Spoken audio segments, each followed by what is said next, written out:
Welcome to the 40th edition of Women's Wrestling Weekly, the show. Kyle Klingman along with Scott Beck. Scott, I'm assuming you know who Nathan Tomasello is. He was an NCAA, NATO? Of yeah, course, NATO. He was an NCAA champion for Ohio State as a University freshman. as a freshman. We're going to talk about that just real quick because his wife, Autumn Tomasello, now her very first experience watching wrestling, she grew up in jiu-jitsu, was when her dad turned on the NCAA championship finals. Never seen it before. First match she ever watched was Nathan Tomasello, and she ended up marrying him several years later. The funny thing is I decided to wrestle because of Nathan. I'm 5 years younger than him. So I watched him win his national championship, and that's what brought me into wrestling. It's kind of an ironic story with us now. An interesting situation, completely different. Piper Pike from California, who just had the opportunity to interview her. I thought she's fantastic, just observationally intelligent.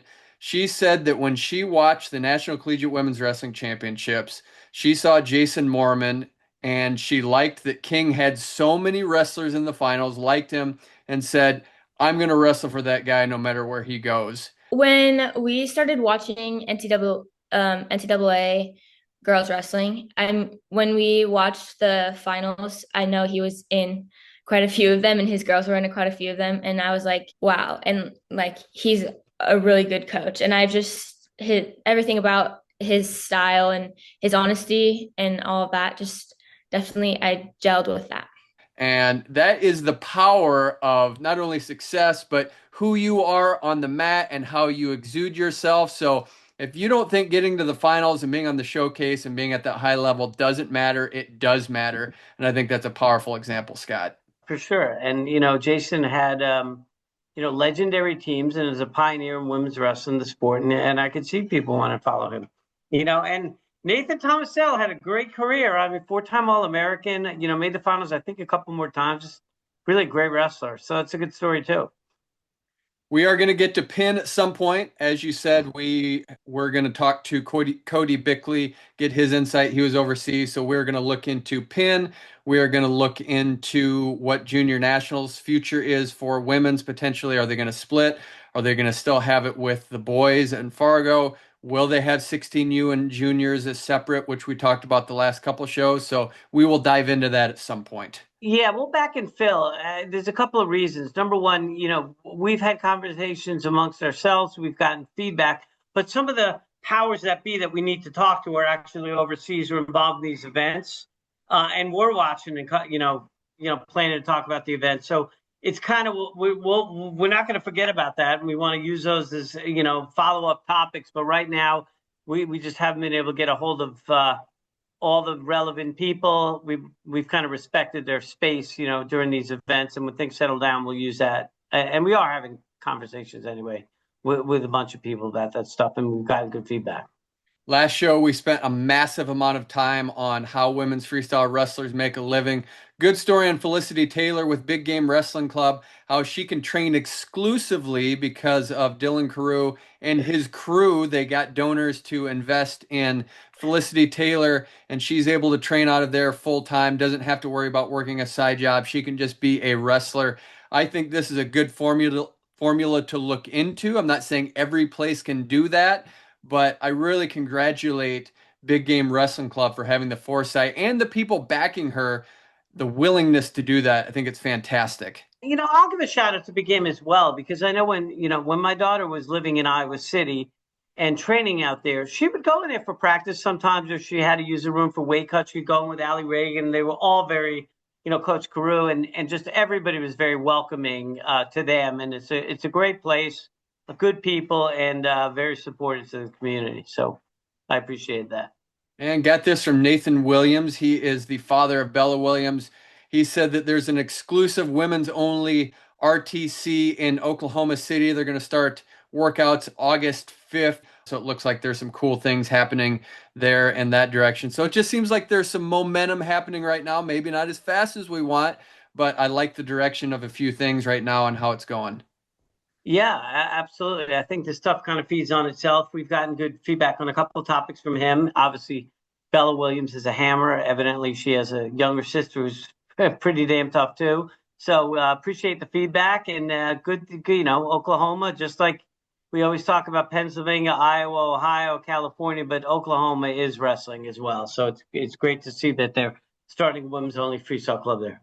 I wish we could break down the Poland Open more than we will. Didn't have a chance to see it. It wasn't on Flow, and it was just a wonky way. You had to go through YouTube. So next to impossible to find those matches and where they are on the map. But we will talk about some of the results. Highlighted by Kaylin Albrecht, who won. There was 5 medals total. Lexi Janiak and Jennifer Page got silver medals. And then I believe Nina Makem got a bronze. So across the board, there were some good results. Anything that stuck out to you among that Poland Open? There's a bunch of Ukrainian hammers. Kamenets was back at 55 and 1. The Vidic sisters wrestled 57, 59. I think one of them beat Janiak in the finals. Janiak had good win over Bogner, who just won, from Hungary, who just won the ranking series last week. Unfortunately, Brenda Rayner went 0-2, but she was in a really tough side of the bracket. Her losses were to, Hui from Norway, who's a world medalist, and Brugger from Germany, who's very tough. So that was a tough weight class, very deep. Paige had a good performance. She lost in the finals, and she was actually winning. It seemed like a crazy match. Again, we couldn't watch it. She lost to Elite from Hungary. But, you just see in this tournament, the depth of Europe. So it's funny how different tournaments, you get different countries that show up. So Ukraine was pretty active in this. And this tournament was pretty solid, really solid. But Janiak continues to have, she's medaling in all these tournaments, which is great over in Europe, getting good experience. And, we'll talk just, and that'll be it. It's very hard to discuss this stuff when we can't really see the brackets or the matches, or just results and who people wrestle. But I would add that, what you'll see is different countries just have different styles. So it's important that we go to these tournaments and wrestle, hit different people. Maybe you go to a tournament in Asia, you hit, the Mongolians, Chinese, Japanese, maybe, and you'll see in this, and this is a perfect segue because we're going to spend all this time talking about the U17 Worlds, which is just a fantastic tournament. India won. And we hit India a lot, and that's a different style. So it's important we go to these events and see and feel different countries to, see where we are and how to adjust to those people. And in many cases, when people start going overseas, they're feeling these styles in these countries for the first time.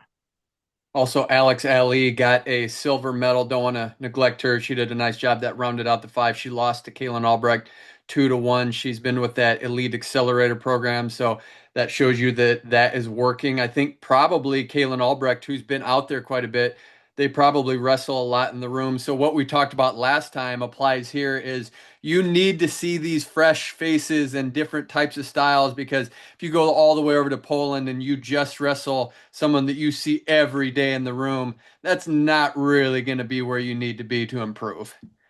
Absolutely. You need your weaknesses to be exposed. You need to be in many different positions, different styles lead to different positions, and then you take the notes. What did I do right? What did I do wrong? What do I need some work on? What do I need major work on, and prioritize accordingly? And then, rinse, repeat, wash, rinse, repeat, and, keep working on the weaknesses to get better. And you get exposed. And, in this age, we talked about this as well. We have, people see you because people watch videos. So, you have to adapt and adjust, and people are going to know what your go-to moves are. That's where you have to constantly be evolving. We spent 5 episodes or so, several episodes ago, talking about the correct pronunciations. I will not be changing the way I say Janiak, but in a message to her, she said she is part Polish, and the proper way to pronounce her last name is Janiak. So I'm still going to say Janiak because it's such a cool name, but she said the proper pronunciation is Janiak if we want to be technical, which I'm not going to be. I might try Janiak. Really? We'll see. Okay. Yeah, why not? I'll try. As we switch over to the U17 World Championships, your direct quote was, "We have a damn good team." I'm going to make a statement here, and I'm potentially going to look like a moron. I think this team can win the Cadet U17 Worlds. This Really? ladies team. Yeah, I really do. Again, I don't know what Japan's team is like, but this is a really solid team. And I've watched almost all these ladies wrestle. They're all tough. They have accolades, and this is going to be a damn good team. and we could contend for a title. And you were absolutely right. India won it by 9 points over the United States. The United States beat Japan, which ended up in third place. Just a few things go a different way for the United States. They could be taking home a team title at the U17 World Championships, but overall, impressive performance by the United States. 7 medals, 2 world champions in Morgan Turner and Taina Fernandez, silvers, and then bronzes across the board. Overall, you have to be impressed with this U17 US World Team. Exceptionally impressed with this team, pretty much top to bottom. Thought we wrestled really well. We wrestled with a fighting spirit. We were very technical. It took a couple of just tough losses that first day. It happens. You learn. It's a shame, some of them are a shame, in the case of like Emma Bacon, that, the person, she lost to Japan close at the very end of the match and really wrestled well, I thought. And that Japanese girl hit, a very tough wrestler, lost. It took her out. Would like to just see her get some more matches, but she's right there with anybody. She looked really good. So nothing's diminished. I think the biggest thing for me, this was a very good team. I think the team, we could have won easily. A couple of things changed, but every country could say that, I guess. But this team was as good as any team there, for sure. And then if you just say, what's the age-old question we always say, are we catching Japan? Now, I don't know what team Japan sent. Is this our number one team of the U17s? Were there some other great U17 superstars that they're not even sending because they're wrestling, senior tournaments? I don't know, but if that is their best U17 and this is our U17 team, we've caught Japan at this age level. We were as good, if not better than them. Technically, fighting spirit, just conditioning, we looked good. We looked really good. And I think, our conditioning is better than any other country, for sure. And we're technical. We hit, and this team, what's one of my big criticisms in general to say, a ratio of upper body to leg attacks is a perfect, whatever. Not what we like to see. This team has great leg attacks. And then, the two champions, we'll go through the weights, but just Morgan Turner looked phenomenal. She hit some nasty timing reattack stuff that was just unbelievable. She looked great. And she, dominated Japan in the finals just with some great reattacks and scored when she needed to. Looked really good. Is just unbelievably fast. To me, she jumped levels from the last time I saw her compete. And then one of the things you and I talked about with Taina Fernandez, I kind of wanted to see her against somebody that would push her. And she kind of got that in the quarterfinals. Tetrova from UWW, probably Russia, had a lead on her, took her down, basically then just was game on. And really showed a lot in coming back. If this was a 6-minute match, he would attack this girl. And this athlete from UWW was very, very strong. But Fernandez out technical her and out conditioned her. Withstood, an early, mistake or two, gave up some points, and then really showed a lot of heart, and then annihilated people in the semis and finals. So, I was glad to actually see her challenge, and I learned a lot about her, and it was good, phenomenal job. Let's break down that quarterfinal match a little bit because there was that 4-2-1 exchange that it ended up being. It's just interesting how things get called sometimes. It probably could have been 4-1 was how I had seen it just based on how things have been called before, but just trying to figure out how UWW refs are calling things. But regardless, the pace that Fernandez was going to be on, she was going to win that match regardless. And like you said, I love that she got tested. She said that in interviews. I want tough matches. I want to be tested. Remember shooting that double leg first period, I was like, oh, she's strong. I could just feel like that heavy hip pressure when I took that shot. And I knew going into the second period, I think that's why I stayed more single legs. But I think overall in that match, I just knew that no matter how much she pushed me, I was gonna rise to that. And hopefully, and I just hope that as long as I kept rising to that and rising to that, she would break before me. And I'm grateful that that's what happened. Pound for pound, I'd have to say that girl that she went against was the strongest in the tournament. She was absolutely a brick out She there. was really good and really strong. Absolutely. And you know, Fernandez withstood it. Yeah, I didn't love, to be honest with you, Fernandez benefited from that too. It wouldn't have mattered at all. She broke the girl too. Just mentally, she broke her at the end of the match. And it would have been fun to see another minute and just watch her tech her as you know, she was cracking. But, you know, there was a couple of matches. We talked about this, you know, it goes back, you know, and we've talked to, you know, we're trying to get reads from officials, but a little bit of inconsistency in some of the ways some of you know, these lifts are being called off shots. They had been calling it for a long time. You've seen where it's always the attacker gets the 4, and if the other person comes out on top, it's 1. But we saw, you know, and she had stopped it, and we challenged to win the one with the Dugo where she got the 4 defensively, and then they gave it 2, and then, you know, you saw that in the Bouzakis match, he called one a 4 and 2. So seem to be calling it maybe a little differently. Maybe we're just a little sensitive, but you know, we'll see how it gets called. These type calls, you know, normally it'd been as long as you hold the lock and you're the aggressor, you get the 4. You have to kind of, the lock has to really be broken, but we'll see how it's called in the Senior World Championships, and you know, juniors, U23s, and seniors will keep an eye on that. But it's something to think about. And you know, and then we have to mention this, you know, at 53, Epenesa Elison looked great, really did. She just has some really great technique. The girl she lost it from China 7-4 in a very close match. You know, got some early points. You got to take down 2 laces, so she was in the hole, and the whole match was trying to come back. Hits just a lot of leg attacks, clean shots. That the girl had really good hips from China, and it's hard for me to sit and say what Elison did wrong. I'm sure some very technical person can show her, you know, what to do slightly to be able to finish a couple of those. Sometimes people are just tough to take down, and, you know, you get stalemated, especially early in the match. But she looked really good, but horrible call in that match. In the first period, they were like a standing seatbelt whizzer. Elison with a left arm seatbelt grabs the hand, the other one, gets her hips in front and throws, and they called it nothing. I thought it was for Elison all day. At worst, maybe a correct throw for 2, but the idea that that was nothing, you know, I would have expected it to have been challenged, but it's one of those tough situations, though, because the referee awarded 4, I believe, on the mat. Nothing was confirmed. Shockingly, then they run over and have a conference and come back with nothing. It's like no move ever happened, you know. So it's at that point, it's tough to throw the brick because the refs have already talked about it.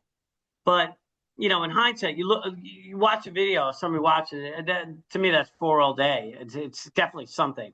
But, and who knows how the match would have turned out, but that was not a great call. But Ellison's right there. She's really good.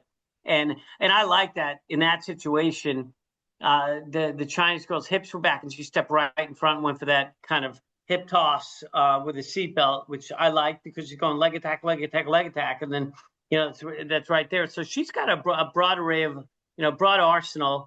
And her loss was a tough loss to a very good athlete, but she's really good. This team is really good. And with that match, her getting silver, you walk away saying, like you said, she's really good. And you don't feel like she lost in some ways because she should have had that 4-point throw. It seems like it was her match. And these 4-minute matches, they just don't play well with a conditioned team like the United States. I think it's only going to benefit them once they get to the U20 level and beyond when they get these 6-minute matches because you can put the pace down. And I think a lot of these matches that we saw were tight would only be blitzed even more the other way for the United States. Oh, and that's a great observation, Kyle, because we are the best conditioned country. It's obvious. If you watch the tournament like we did, it's obvious that we are in the best shape. And if you take these matches to 6 minutes, they massively help us. Even Japan looked tired in a bunch of matches and, you know, kind of slow playing some stuff. So I was impressed with it. You know, I'm very impressed with everything about this tournament for the U.S., to be honest with you. I was excited to see how I knew on paper this team looked good. And I thought they performed well, and our conditioning was well. And I think if we ran this tournament 10 times, we win it 8 of them, you know, kind of situation, in my opinion. And the longer the matches would have gone, it would have only have helped us. And I want to bring up, it's funny that some of these quarterfinal matches ended up being the wild matches. Ellison had a wild quarterfinal match where it was 12-7, and the Hungarian was really frustrated at the end. She got a takedown and she was frustrated, and then she was pouting a little bit. And then Ellison, I loved this, just absolutely blasted her with a double to add a couple extra points at the end to win 12-7. And she was visibly upset on the mat, but I just love that you go whistle to whistle. And I'll tell you, she is a special wrestler, and you just saw that with her technique and what she was able to hit, some ankle picks and some different techniques. And going back to what you said, even That with ankle pick was nasty. yeah, it was. And even with Emma Bacon, she hit some clean stuff, and she was just so good, and she is right there. So you look at that and you say she lost, and but it wasn't a loss because you came away saying she's so good and she really has jump levels. If you watch that match, it was just one mistake at the end. Absolutely. And it's really the same position, the two takedowns, where it was like those kind of that situation where you're in short offense, you're going to shuck by. And as the athlete shucked by, she then ran over her and kind of got her down to her butt. Those were two of the takedowns. And, listen, it doesn't really matter, I guess, what we think. But, I hope, I'm sure she's really pissed off, right? But I hope she just takes from this that she's as good as anybody, and she looked really good. And I would have liked to watch her wrestle a lot more. And I'm really looking forward to watching her wrestle in the future because she looked really good to me, and I agree that she's improved a lot. It's and by the way, back to that Ellison thing, there were some countries, that Hungarian was tough. There was a very good wrestler from what was it? Uzbekistan that medal, and I don't think they've won a lot of medals in their life. We talk about India. India has a different feel, and a lot of these athletes have not felt India. And if you watch their matches, they're very strong. They have very long arms and reach, strong hips, and they do a lot of like awkward kind of stuff, and they keep coming. They're like relentless. They're competitors. They can be sloppy as hell, but they're competitors. And if you haven't felt them, it's different. It's a different feel. So it's a good experience for us for these ladies to get to do that. Back to 61 kilograms with Taina Fernandez. We did talk about the quarterfinals and then just her running the table. Again, I think she gets better the better the competition. And you saw in the semifinals, she just absolutely blitzed. And you just saw nobody can handle that pace. They just have no answer for anything she does. And she just absolutely stormed away in that semifinals and finals. She just looked great. Yeah, she did. And coming, it's kind of funny. You watch a quarterfinal match, and that was a match at the, and she ultimately pulled away and dominated towards the end. And that Russian was, a physical specimen, very strong. Might have been as strong as Fernandez. I don't know, but she looked pretty strong.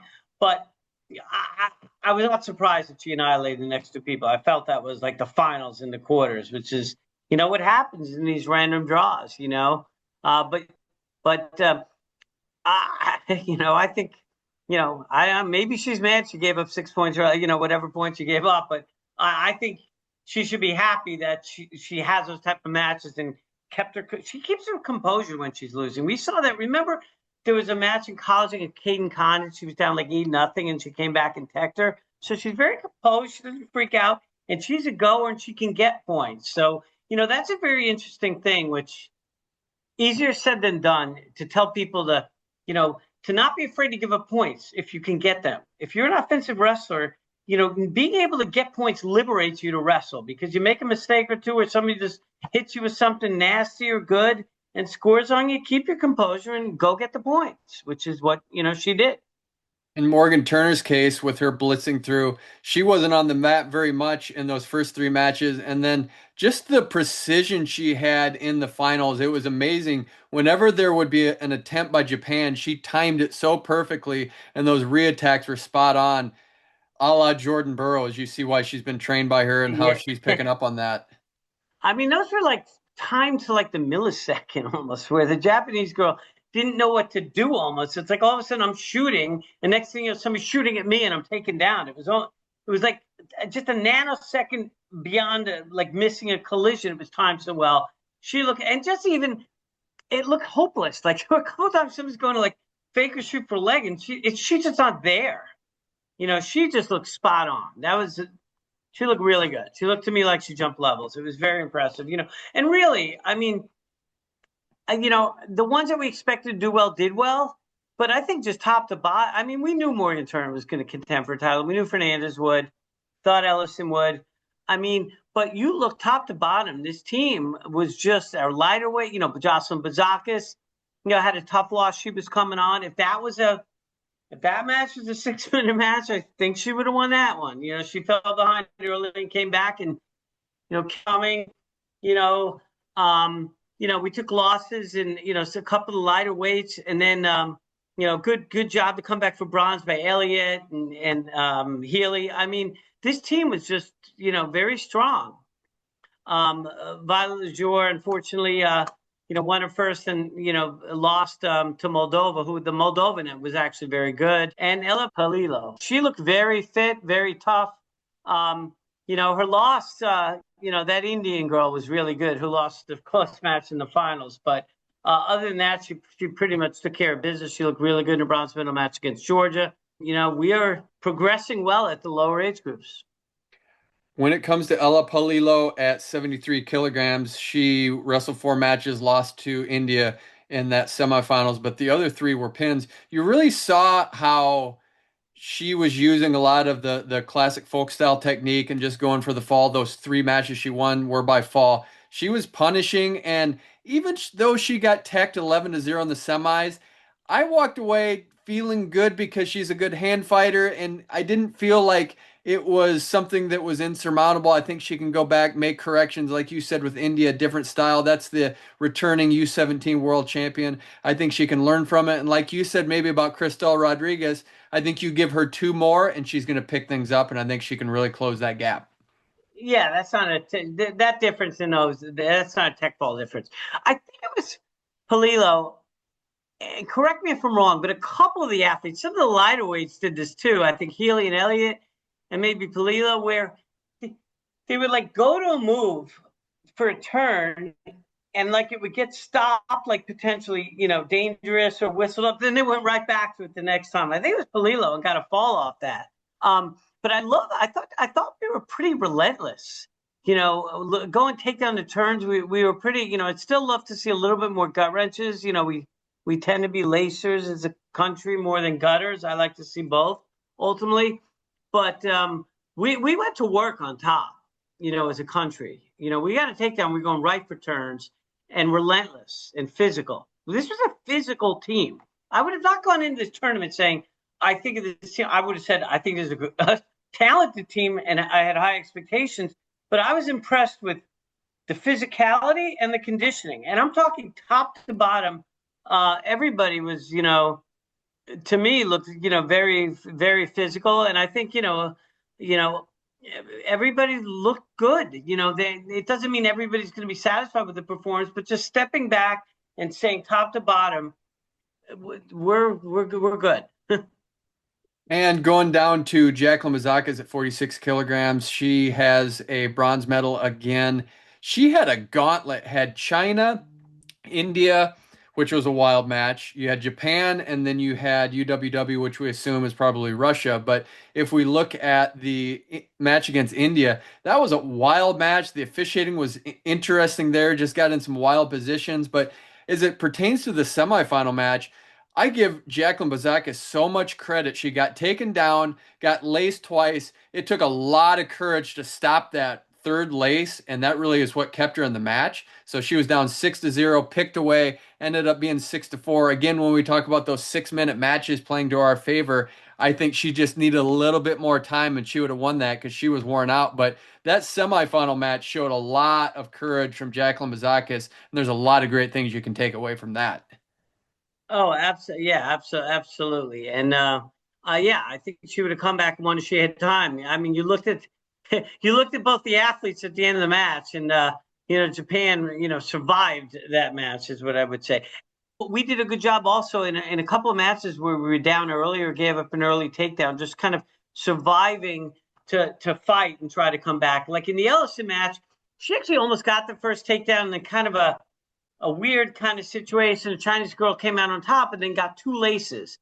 And a couple things, they were near the edge. Elison fought it off, but she could have easily given up. Once you get laced twice, it's pretty easy sometimes, to give up there and then get tech. But she fought that off and then lived to fight through the match and almost came back, And that's also take the other side of it. That Chinese girl is near the edge, got the 2 laces. When you get somebody, you take them down, you lace them twice, you got to finish that. Like nobody's better than like Sarah Hildebrand or Jimenez is very good of that mat awareness. Even when you're near the edge, how to kind of pull them back in and be able to work to get the fall when you have a chance, because you may not get another chance. And again, if that match had more time, Ellis and I firmly believe would have come back and won.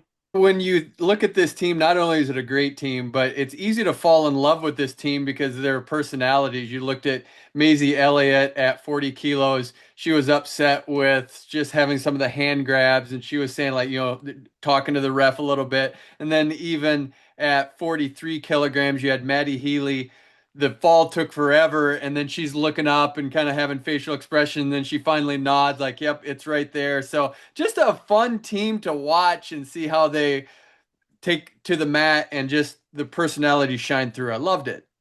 Yeah, they had moxie. You and I were talking about them when we were watching it. I love that, that little edge, the little spunkiness and moxie was pretty good. So now I guess, just one other thing. So Turner took, I guess, in her cadet career, she took first, second, first. Or did she take bronze last year or silver? Bronze. Okay. First, so Turner took first, gold, bronze, gold. Fernandez has 2 golds, and I believe she's got another year of cadet. I don't think we've ever had a 3-time cadet world champ. I don't know if we've had it in men or women. Japan's had a bunch. I know that Misako Ferrucci was a 3-time cadet world champ, but there aren't many in history, men or women. There were not many. I can promise you that. Fun to watch. And so when we go forward, I think the question leads into how will this team be our future? Because we're looking at the famous quote by Terry Steiner, at some point we're going to pass Japan with everything we have. Is this the team that is going to lead us into the promised land in 3 to 5 to 7 years into that 2032 cycle? Is this the team or these the people that are going to do it? I mean, they could be, or they could be a part of it, or we're not there yet. This may be, number one, as we said, we don't know who Japan sent. We really don't. Number 2, people don't just leave. Everybody older than them doesn't just disappear. So I'm not convinced anyone in this team, is beating Fujinami if she's healthy, or beating, Sakura. You know what I'm saying? Like, it's not just this team and younger. There's an age cap in the cadets, but they're going to have to pass existing seniors that are going to stick around. Just like somebody could say, when Helen Maroulis was no longer a cadet, we beat the next cadet, but you still haven't beaten Helen Maroulis 15 years later, so it's not that simple. But over time, if we keep doing this and we get it, we are as good as them, then we will pass them. And this is, if ever, and if anything, I'm more cynical on it, and I have been, but if ever you wanted a little ray of hope that we can, this is the ray of hope. When you look at this team and just going to what you're talking about, there are still those people like Kylie Welker isn't going away for a while. Kennedy Blades isn't going away for a while. Amit Elar, they're still young comparatively because they're in their early 20s, and this is 15 to 16 to 17-year-olds. So it does feel like if you're able to collectively get them working together, it does feel like a movement. We just don't know who those 6 Olympians will be because it's impossibly hard to get down to those 6 and who they'll be. Kyle, there could be a scenario where no more than 2 people on this team ever make a senior world team. I mean, if you look and regress against age group teams, as good as they are in their age group, it's not easy to make senior world teams. It's not easy to win senior world medals, and we've seen that. So, it's hard. This process is hard. This team looked very good. It's a great litmus test of the state of where we are at this age group. There is potential prodigy material, in this group, obviously, with, Fernandez, Turner, Elison, Bouzakis, the word we've talked about is, I hate throwing it out and putting pressure on people, but there's a lot of talent on this group. But who knows? There's been other talented groups that have had four, very good world medal, and many of them never made a world team. You don't know, and you also have to be healthy. You have to want to do. We've talked about so much has to go right. But the state, just using this again, I'm repeating this, unfortunately, but this is a litmus test. Some of them would argue they're disappointed, but you can't everybody can't have everything go your way in terms of draw performance, referee calls, everything at the same time. It just doesn't work that way with 10 people. It never will, never. I don't care who they are. It just doesn't. But this team, top to bottom, performed very, very well. And to reiterate what we're going to say this time, every other time, past, present, future, draws matter. But also in this situation, 4-minute matches, it makes you wrestle a different way because the activity clock is going to happen at a different time. You only have 2 minutes in those first periods. So you have to get to your offense immediately in order for things to work out. It's a different style of wrestling. Those 2 minutes extra, that's an eternity.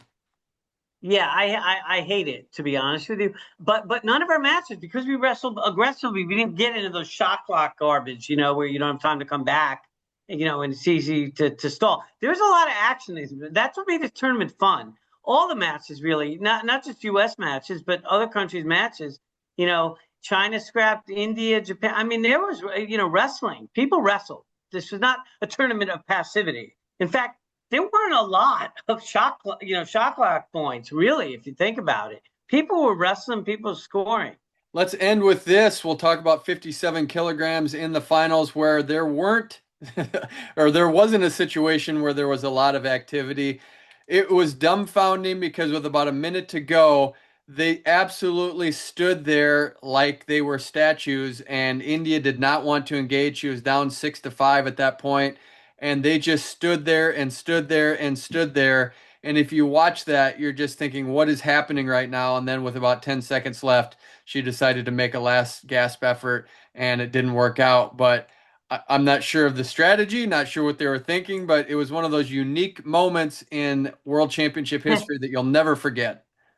Yeah, it was a little weird. I don't know if it was that she felt that she thought she was winning. I don't think that was the case because a lot of time, I think there might have been just some talk, hey, I'm going to make her think I'm not doing anything. I'm tired, and then I'm going to just blitz her. And she did kind of do a blitz with about 10 seconds and got a lot of movement going there. It was kind of odd, to say the least. The rest saying, contact. One of them's on all fours. Maybe she said up. But if you're leading and you're standing in the center, it's incumbent on the one that's losing to attack you. So, yeah, you don't see that a lot. It was a little perplexing, to say the least. But and the funny part about that is both of those wrestlers were very good.